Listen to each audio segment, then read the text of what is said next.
On est sur le point d'accueillir notre conférencière. J'aimerais introduire notre conférencière de ce matin, Mme Lila Chaka. Elle est enfant unique, née à Montréal. Ses parents impliqués dans le ministère pastoral à sa naissance. Elle a trempé dans ça. Elle a entendu parler d'un ami qui s'appelle Jésus dès le berceau. Au début de son adolescence, la famille est partie missionnaire dans les Antilles. Il a pu réaliser qu'une autre puissance existait. La vie de prière de sa mère a eu une très grande influence sur sa vie. Et c'est ce qui l'a amené à consacrer sa vie à Dieu. J'invite donc Lila à venir raconter son histoire et nous parler de cette merveilleuse découverte qui a complètement changé sa vie. Est-ce qu'on peut accueillir chaleureusement Mme Lila Chaka? La première fois, quand M. Plante m'en a parlé, ma première réaction, ça a été ben non. Je sais pas qu'est-ce que je dirais. Et puis, je me suis mis à penser, à réfléchir, et j'ai lu le psaume. Excusez, j'en suis encore à la grosse édition. J'ai pas ma Bible encore dans mon cellulaire. Et j'ai lu le psaume 103. J'ai mis des marques, mais on dirait que je les ai plus. Donc, psaume 103 nous dit mon âme bénit l'Éternel, que tout en moi bénisse son Saint-Nom. Mais c'est surtout le deuxième verset qui m'a frappé pour me dire mon âme bénit l'Éternel et n'oublie aucun de ses bienfaits. OK. Oublie pas aucun de ses bienfaits. Et là, il fait une liste. J'ai fait comme une checklist. C'est lui qui pardonne toutes tes fautes. Checklist, c'est fait ça. Qui guérit toutes tes maladies. Coché. Qui rachète ta vie du gouffre. Coché. Qui te couronne de bienveillance. Dans une autre version, ça dit qui me comble de tendresse. Coché ça aussi. Qui me rend justice, qui fait justice et qui rend la justice. J'avais coché pas mal de cases, ce qui fait que j'avais pas vraiment de raison de dire ben j'ai rien à dire, parce que avec toutes les cases cochées, il y a pas mal de choses à dire. Donc, je suis revenue, j'ai dit à M. Plante, d'accord, je vais partager mon témoignage. Ma checklist est faite. Comme ça a été mentionné, évidemment, je suis sur le... M. Plante l'a lu, enfant unique. J'ai vécu une très belle enfance. Puis ça, je remercie tellement Dieu pour ce privilège quand je vois...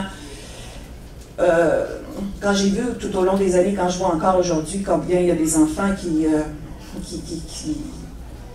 ont de la difficulté dans la vie, moi, j'ai tellement été bénie d'avoir une belle enfance, une très belle enfance. Mes parents, quand je suis née, avaient déjà donné leur vie à Dieu. Ils venaient chacun de deux milieux différents. Ma mère était une catholique très pratiquante et qui voulait vraiment servir Dieu.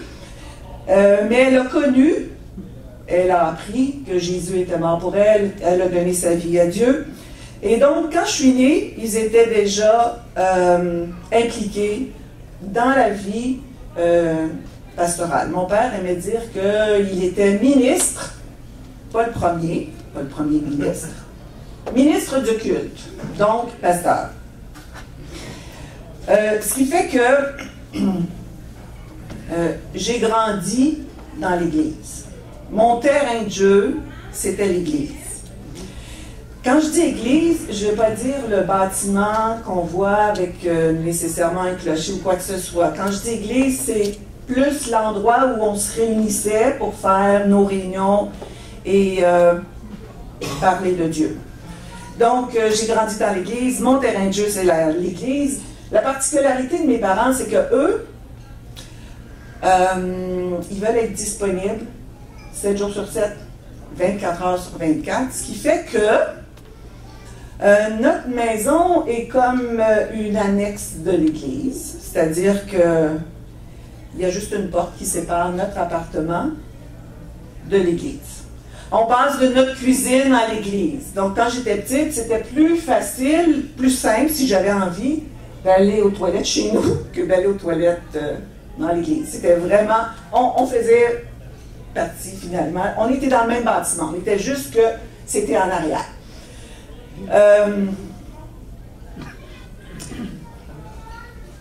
C'était difficile de manquer les réunions aussi. Dans mon terrain de jeu, bien évidemment, les jeux auxquels je jouais avec mes cousins et cousines, c'était on célébrait des mariages, on faisait des enterrements. Mais moi, mon jeu préféré, c'était les baptêmes. On sait que dans le milieu évangélique, on ne baptise pas les bébés, on les baptise une fois qu'ils ont décidé, qu'ils ont choisi, pris la décision de servir Dieu. Donc, ils sont un peu plus grands. Alors moi, ce que je faisais, c'est que je prenais quelqu'un, j'en attapais un, je lui bouchais le nez, et je faisais comme si je plongeais dans l'eau, je te baptise, et puis ça c'était mon jeu préféré. Et puis si en cours de route, un accident s'était produit, je sais pas, je lui ai cogné la tête ou n'importe, c'était pas grave. Parce que je lui imposais les mains, puis c'est correct, c'est guéri. C'était un jeu. J'avais pas vraiment tout compris. En fait, c'était pas pour me moquer, c'était pas pour tourner sans dérision, c'est juste que je reproduisais la vie que je voyais que mes parents menaient. Ce que je voyais, je le reproduisais dans mes jeux. Il faut dire aussi que j'avais 2 oncles qui étaient pasteurs, ce qui fait qu'on était quelques cousins et cousines qui connaissaient les règles du jeu, hein, qui savaient comment célébrer les mariages et comment on baptisait.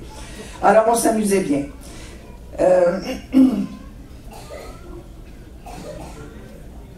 Je ne serai jamais assez reconnaissante à Dieu pour ce privilège que j'ai eu de grandir dans une famille où l'amour de Christ était une priorité, où la Bible avait une grande place et la prière aussi. Je remercie Dieu pour mes parents qui m'ont construit une belle enfance. Je vous ai dit que j'étais enfant unique, mais c'est presque une façon de parler. Parce que mes parents ont manifesté tout au long de leur vie une aide à tous ceux qui étaient dans le besoin. Ils étaient généreux envers tout le monde. Alors on a hébergé tellement de sans-abri, on a hébergé tellement de gens qui étaient dans le besoin. Mon premier frère, entre guillemets, je l'ai eu, j'avais peut-être 3 ans. Et après ça, presque toute ma vie, il y a toujours eu quelqu'un. Parce que mes parents prenaient un enfant qui était dans le besoin, ou ça pouvait être un adulte aussi, qui demeurait le temps qu'il avait besoin de se reconstruire et puis repartait. Combien de personnes dans le besoin sont passées chez nous? Et ça, c'est un bel exemple de compassion. Je remercie aussi Dieu de m'avoir permis de vivre ça avec mes parents. Ce qui a marqué mon enfance aussi, c'est la vie de prière de ma mère. Elle avait, elle, expérimenté la puissance de la prière. J'ai dit tout à l'heure qu'elle venait d'un milieu catholique. Elle venait d'un village de Gaspésie où tout le monde se connaissait et tout le monde pratiquait la religion catholique. Pas que j'ai quelque chose contre la religion catholique, mais quand elle a appris et quand elle a donné sa vie à Dieu, il y a eu beaucoup de persécutions pour elle.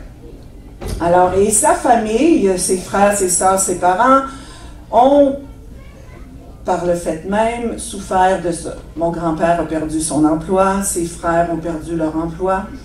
Quand elle allait au magasin, Parfois, on la servait, parfois, on la servait pas, parce que on l'appelait, on disait qu'elle était communiste, qu'elle était rendue communiste. Quand elle marchait sur le trottoir, on changeait de trottoir. Et la vie est tellement devenue difficile que finalement, mes grands-parents et toute la famille ont décidé de déménager.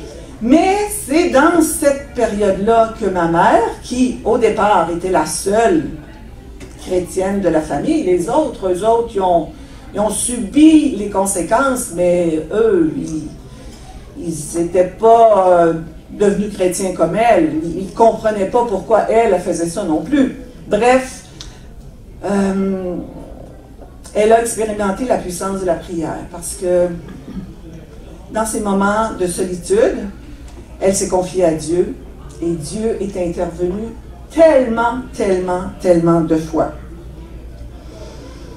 Et ma première expérience, évidemment, en grandissant, dès que je suis arrivée au monde et puis dès que j'ai pu comprendre un peu, je comprenais ce que ma mère m'enseignait sur la réponse que Dieu peut nous donner.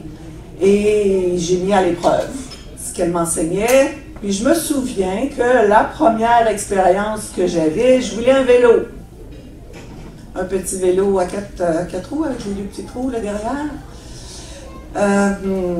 Ma mère me dit, ben écoute, on va prier. Puis parce qu'on n'a pas vraiment l'argent maintenant pour t'acheter un vélo.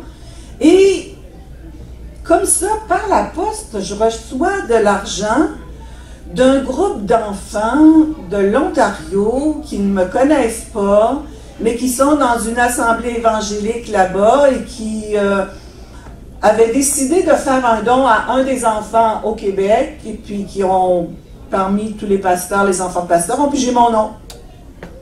C'était exactement le montant que j'avais besoin pour mon petit vélo, alors on est allé acheter mon vélo.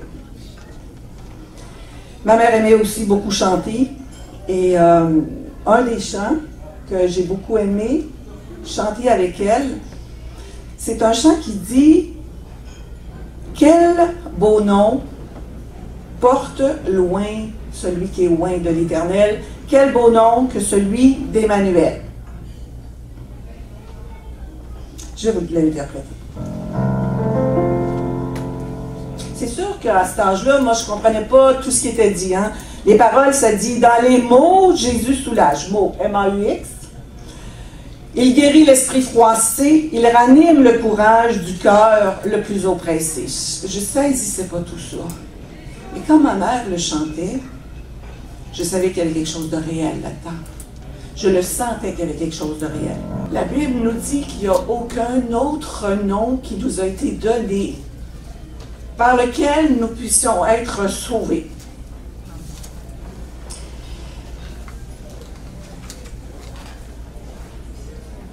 Les années passées, j'ai grandi et on se prépare à un départ pour la mission. Mes parents avaient convenu que mon père partirait le premier, avant nous, préparer le terrain, trouver une maison, des meubles et tout. Et que nous, ben, on suivrait une fois que mon année scolaire serait terminée. Et que aussi un pasteur qui prendrait la relève, parce que nous étions pasteurs d'une église, mon père était pasteur d'une assemblée. Et en attendant qu'on aille le rejoindre, c'est ma mère qui a assuré le pastorat de l'église. Donc c'est elle qui a préparé les réunions, les prédications, tout en s'occupant de la maison, du déménagement, des préparatifs, parce qu'on partait longue durée. On ne partait pas juste pour 6 mois. Un soir, à la fin d'une réunion, pendant laquelle j'avais dormi toute la soirée, là. Alors, aux parents d'enfants qui amènent leurs enfants à l'assemblée, à l'église, s'ils dorment, faites-vous-en pas, ça veut rien dire. J'avais dormi toute la soirée pendant la réunion, un soir. Et à la fin de la réunion, ma mère avait fait comme un appel pour demander à tous ceux qui désiraient vraiment dans leur cœur sentir la présence de Dieu. Tu veux expérimenter la présence de Dieu? Tu veux connaître qui est Dieu? Viens et on va prier. Mais tout en regardant les gens qui s'approchaient devant, je m'aperçois qu'il y a un jeune, un petit garçon de mon âge, qui avance, puis bien sérieux, bien désireux, lui il est là devant, puis il se met à prier, et puis je me dis, comment ça se fait que lui, il veut connaître Dieu comme ça? Je devrais faire la même chose. Je vais essayer ça moi aussi. Allez, je m'approche, je me lève, et puis je me mets à prier. Mais pas juste... je dirais qu'au début, bon, je commençais à prier un peu comme ça, là, mais j'ai tout à coup senti qu'il y avait quelque chose qui se passait. J'ai levé les mains vers le ciel, j'ai levé les mains vers Dieu, je me suis mise à prier et tout à coup, je me suis vraiment sentie bien. Je me suis sentie remplie d'une chaleur, enveloppée d'une lumière. J'avais l'impression d'être à quelque part d'autre, dans un espace autre que sur la terre. J'avais plus conscience du tout de tout ce qui se passait autour de moi, ni qui était là. J'étais tellement bien, j'étais tellement heureuse. Et là, j'ai su que j'avais senti la présence de Dieu. Et j'ai été baptisée du Saint-Esprit. Quand j'ai terminé, quand j'ai baissé mes bras, ce que je pensais que ça avait juste pris 2 minutes, quand j'ai ouvert mes yeux, il n'y avait plus personne. Il n'y avait plus personne dans la salle, il n'y avait plus personne dans l'église, tout le monde était parti. Il y avait que ma mère qui était assise et puis qui c'était à peine si elle n'était pas en train de s'endormir. Vous savez, ceux qui ont déjà lu la Bible, il y a un verset qui dit un jour, c'est comme 1000 ans pour Dieu, 1000 ans, c'est comme un jour. Moi, là, 2 minutes, ben, savez-vous combien de temps ça faisait que j'étais partie, moi? Ça faisait 2 heures. Ça faisait 2 heures que j'étais dans la présence de Dieu, mais que j'étais tellement bien. Moi, ça m'a paru 2 minutes. Cette expérience-là a été significative pour moi parce que on avait beau m'avoir parlé de Dieu depuis que j'étais petite. Là, je savais que vraiment, Dieu existait. Et il n'y aurait rien qui pourrait m'empêcher, qui pourrait me convaincre du contraire. J'avais senti la présence de Dieu. Tellement merveilleuse, tellement douce, tellement extraordinaire. Je voulais lire un verset aussi dans Éphésiens qui dit... j'espère que je ne vais pas avoir de la misère à le trouver, celui-là, qui dit «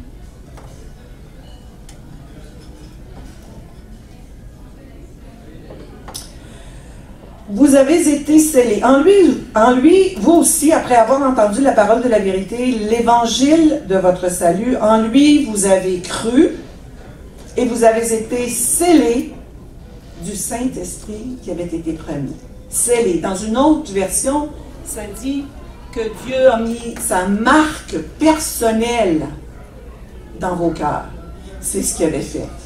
Il avait vraiment mis sa marque personnelle dans mon cœur.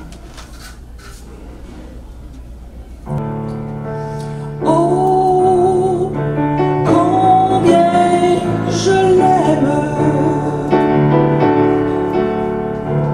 Oh, combien je l'aime. Oh, combien je l'aime. Car il m'aime à le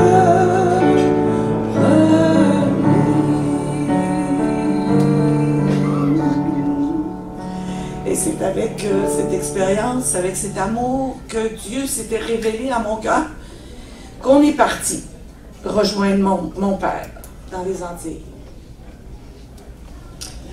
Moi, je pensais qu'on s'en allait dans la capitale, où est-ce que il y avait un réveil, quelque chose d'extraordinaire qui se passait. Les missionnaires dans la capitale avaient loué le stade municipal de la ville. Pendant 6 semaines, à tous les soirs, des milliers de personnes remplissaient le stade municipal. Mais le plus extraordinaire, c'est qu'il y avait là des choses incroyables qui se passaient. Il y avait des miracles, il y avait des guérisons. C'était tellement rendu énorme que le service de police a été obligé d'attitrer des agents de police à la circulation quand c'était l'heure de la réunion du soir pour l'arrivée et pour la sortie. Pas parce qu'il y avait autant d'autos, mais parce que c'était plein de piétons. Le stade était rempli. De telle sorte qu'à un moment donné, même le personnel de l'hôpital amenait les gens, les malades de l'hôpital au stade municipal. Il y en avait même qui les amenaient en brancard pour qu'ils soient guéris. Moi, je pensais que j'allais être dans cette action-là, qu'on allait vivre quelque chose d'extraordinaire. Ça allait être tellement, tellement excitant de voir tout ce qui se passe. Mais c'est pas tout à fait ça. On s'est retrouvés dans une ville qui était reconnue pour sa popularité auprès des sorciers et des voyants. Là, je sais que ça a peut-être l'air un peu folklorique quand on parle de sorciers, parce qu'on n'en voit pas vraiment ici. Mais je peux vous dire que c'est réel. Alors, on s'est retrouvés dans cette ville-là, où est-ce que il y avait beaucoup de voyants et de sorciers. Et comme pour notre autre appartement, évidemment, ben, mon père, qu'est-ce qu'il avait trouvé? Un bâtiment fraîchement bâti, franchement construit en béton, dont le bas serait le local pour nos réunions. Et devinez où nous on demeurerait? En haut, au deuxième. Voilà, on était encore avec, avec l'Assemblée. Donc, on s'installe, le temps de prendre connaissance un peu de nos voisins. Il y a le voisin en face de l'autre côté de la rue, c'est le boucher. Il y a la petite buvette à côté de chez nous avec une terrasse. Et puis, il y a de l'autre côté une dame qui a aussi une buvette. Mais elle, on apprend que c'est la voyante de la ville. C'est elle que les gens vont voir pour connaître leur avenir, mais aussi pour avoir des remèdes pour régler des problèmes. Genre, je veux me débarrasser de quelqu'un. Hein? Une espèce de petit endroit comme pas une taverne, mais un petit endroit où les hommes prenaient un verre, buvaient du rhum et... c'est un endroit aussi où est-ce que les gens échangeaient beaucoup. Donc, mais on y servait de l'alcool. Un endroit où on servait de l'alcool. Et on a appris assez vite que notre voisine d'en face faisait des cultes vaudous. Alors tous les matins au lever du soleil, elle sortait sur son balcon, vêtue d'une tunique blanche, elle allumait toutes ses chandelles, son chandelier, et elle invoquait, priait les esprits. Il y a parfois même qu'elle badigeonnait avec du sang qu'elle avait dans un petit bol, le sang de poulet qu'elle avait égorgé elle-même. Et donc, tous les matins, elle faisait ça. Ça, c'était sans compter que ma mère, qui était une femme de prière, a vu un défi extraordinaire là-dedans. Alors, elle a décidé qu'elle, avant que la voyante commence son culte, elle allait commencer à prier, puis qu'elle finirait juste quand elle aurait fini. Et tous les matins, ça a été comme ça. Jusque-là, moi, j'avais appris que Dieu existe, je l'avais expérimenté. J'avais appris que le diable existe. On chantait, je ne sais pas si vous... peut-être que vous ne les connaissez pas. On chantait, quand j'étais petite, on chantait des petits chants comme... Quand le diable vient te dire, fais ça, il faut lui dire, non, non, non, vilain Satan, je marche en avant. Ou bien on chantait, arrière de moi, Satan, arrière de moi. Je suis un soldat de l'armée du grand roi. Toc, toc, toc, quelqu'un frappe à ma porte. Toc, toc, toc, quelqu'un voudrait entrer. C'est le mal qui veut toute la place. Non, non, non, mon cœur lui est fermé. On aimait ça chanter ces petits chants-là. C'était des vérités, mais je ne les avais pas encore expérimentées, ces vérités-là. Ben, peut-être un peu à ma mesure. Mais, quand on est arrivé là, j'ai commencé vraiment à m'interroger sur la puissance que le diable pouvait avoir. Heureusement, la Bible nous dit que Dieu est tout puissant. Mais, pour vous raconter juste quelques petits exemples de ce qui pouvait se passer, un monsieur qu'on avait connu, qui était venu à nos réunions, et qui disait, je ne sais pas ce qui se passe, mais quand il faut que je fasse à manger, évidemment, comme il n'avait pas l'électricité, il faisait ça sur un petit feu à l'extérieur de sa petite case. Et à chaque fois qu'il voulait faire à manger, il y a quelqu'un qui le poussait dans le feu. Et il se retrouvait tout le temps brûlé. De sorte que quand il était venu nous voir, il y avait des brûlures un peu de partout. Et il nous disait, quand je suis chez moi, les choses se déplacent. J'arrive pour prendre une assiette, elle était là, elle n'est plus là. Alors, on a prié pour lui. Le monsieur dit qu'il est délivré. Et puis, après un certain temps, on ne le revoit plus. Alors, un jour, quand on revient de notre ville, mon père nous dit, « Attendez-moi un instant dans la voiture, je veux juste aller voir un tel, savoir comment il va. » Alors, il rentre dans la case. Nous, on ne le voit pas, évidemment. Mais ce qu'on a appris, c'est que quand il est entré, le monsieur, ça avait recommencé. Il y avait quelqu'un qui le poussait toujours dans le feu. Et pour empêcher ça, le seul moyen qu'il avait trouvé de ne pas se faire jeter dans le feu, c'était de se coucher dans son lit avec comme 2 plaques de contreplaqué. Une derrière, puis une par-dessus lui. Alors mon père, quand il a vu ça, il lui dit, non, écoute, Dieu est capable de te délivrer, Dieu est capable de te libérer complètement. On enlève la planche de contreplaqué. Et il veut lui imposer les mains. Qu'est-ce qui s'est passé? Mon père a senti quelque chose, de sorte que quand il est sorti de la maison, ma mère et moi, on l'a regardé, on s'est dit, oh là là, qu'est-ce qui s'est passé? Il était sorti blanc, blanc, blanc, blanc. Et quand il est rentré dans la voiture, on pouvait sentir qu'il avait contacté, il avait touché quelque chose. Il avait entré en contact avec quelque chose. Et là, j'ai réalisé vraiment que le diable existe. Autant Dieu existe, autant le diable existe. Un autre petit exemple vite fait. Un monsieur avait acheté quelque chose. Il avait dans son sac ce qu'il avait acheté. Et un autre lui dit, toi, tu as volé ma chèvre. Et le monsieur lui dit, non, non, non, non, j'ai pas volé ta chèvre. Regarde dans le sac, il y avait le corps d'une chèvre qui était dedans. Et il lui dit, t'as vu la chèvre? Tu verras plus. Et le monsieur tombe aveugle. Parce que la sorcier avait la puissance de jeter des sorts.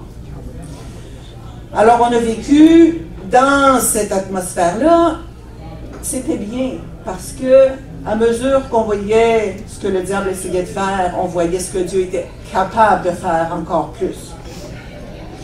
Alors on s'est installé, on est allé, puis je vais finalement.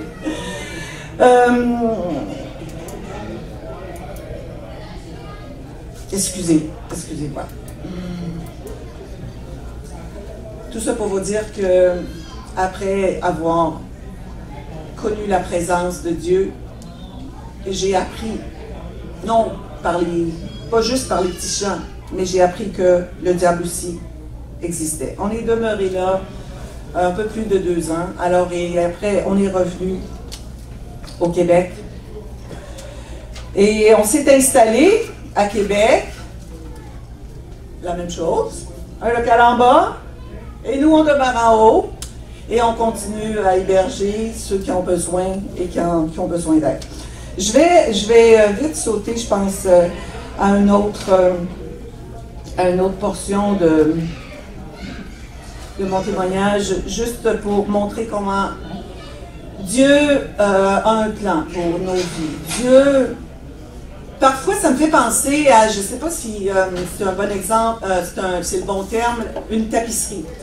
Vous savez, quand on fait quelque chose, on brûle quelque chose sur un grand morceau, on voit le dessin. Mais quand on regarde à l'arrière, tout ce qu'on voit, c'est des fils, des bouts des nœuds et toutes sortes de choses. Ma vie me fait penser à ça. C'est-à-dire que moi, la vue que j'ai, c'est celle d'en arrière. Parce que Dieu, lui, travaille de l'autre côté. Moi, c'est celle-là que j'ai. Et tout ce que je vois, ben, c'est des fils. Puis des fois, je me dis, oh là là, qu'est-ce qui m'arrive? Comment ça se fait? Je comprends pas. Pourquoi je passe par là? Pourquoi il y a ci? Pourquoi il y a ça? Dans le fond, je vois juste les nœuds puis les fils qui pendent. Mais je vois pas ce qu'il y a de l'autre côté, l'œuvre extraordinaire. Parce que lui, il a le dessin. Lui, sait ce qu'il veut faire. Lui, il a son plan pour ma vie. Il sait ce qu'il fait. Dieu a un plan pour chacune de nos vies. Chacun de nos besoins, chacune de nos difficultés, chacun de nous, Dieu a un plan pour nous. Et je vais tout de suite clore avec un chant qui nous dit « Parce qu'il vit, j'ai rien à craindre. Parce qu'il vit, quelles que soient les choses qui se passent. Parce qu'il vit, quelles que soient les choses qui m'arrivent. Parce qu'il vit, quelles que soient les choses qui se passent dans ma vie. Parce qu'il vit, je n'ai rien à craindre. C'est lui qui tient ma vie. C'est lui qui tient ma destinée dans ses mains. Si tu as peur de l'incompréhension, quel que soit ce que tu vis, parce qu'il vit là, tu n'as rien à craindre. D'abord, je voudrais remercier Lila pour d'avoir ouvert son cœur, pour raconter comment le Seigneur est devenu son sauveur, le maître de sa vie. Comme elle l'a décrit, celui qui est en train de faire une poterie. On ne le voit pas toujours agir, mais comme le dicton dit, lui il sait ce qu'il veut, il sait ce qui s'en va. Comme le gouverneur de l'État, qui avait le pouvoir de libérer le prisonnier à une seule condition. Le verset dans Jean 1,12 dit, la Bible dit que tous ceux qui l'ont reçu et qui ont cru en son nom, il leur a donné le pouvoir de devenir enfants de Dieu. Quels sont ceux, ce matin, qui voudraient avoir la certitude dans leur cœur que Dieu est leur papa? Vous qui êtes ici ce matin,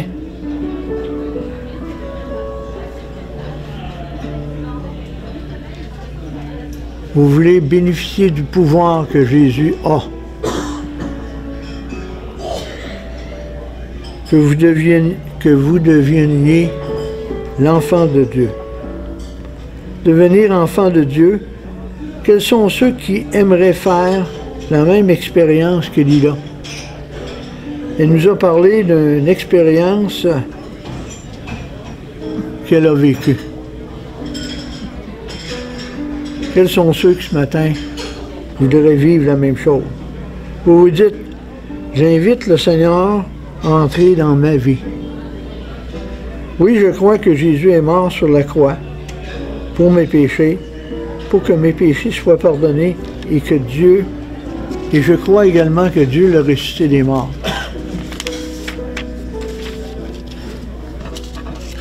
Elle nous a parlé que Dieu l'aimait.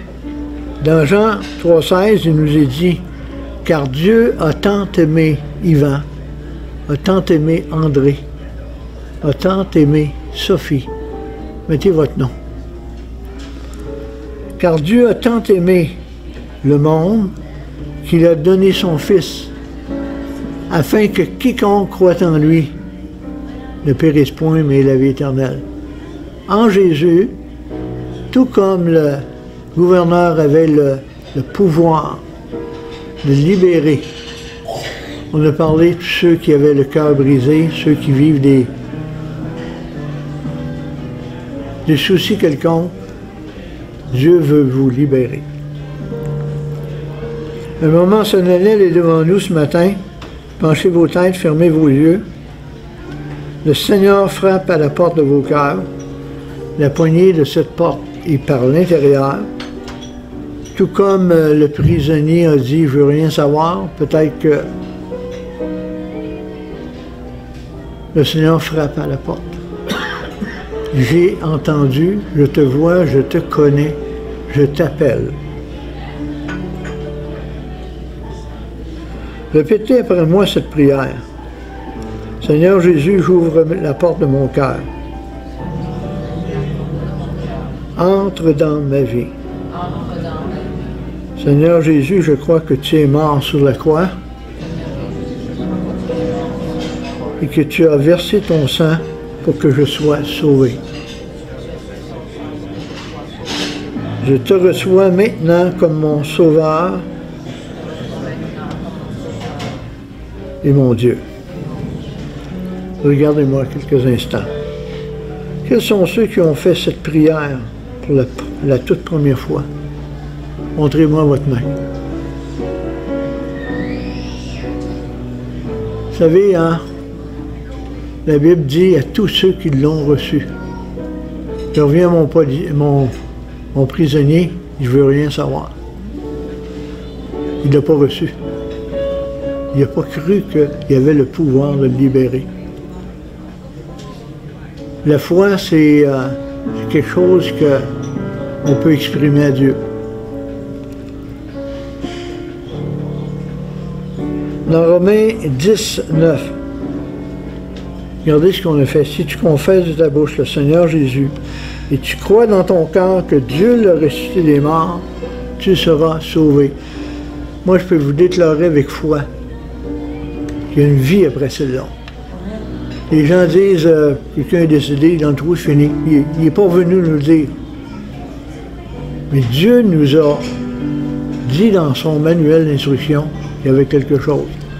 Autant qu'on a cru les scientifiques en croyant que la planète Terre voyageait dans l'univers à des milliers de kilomètres. Et qui fait qu'on tient sur le plancher, c'est la gravité. On a juste embarqué sur la balance, on sait le degré de gravité qui nous tient au sol. On croit ça. C'est la foi. Ce matin, on vous invite à croire qu'il y en a un qui est venu. Il a le pouvoir de vous donner une vie nouvelle. Ce n'est qu'un au revoir. Merci d'avoir participé, d'avoir été à l'écoute. Et d'ici là, que Dieu vous bénisse.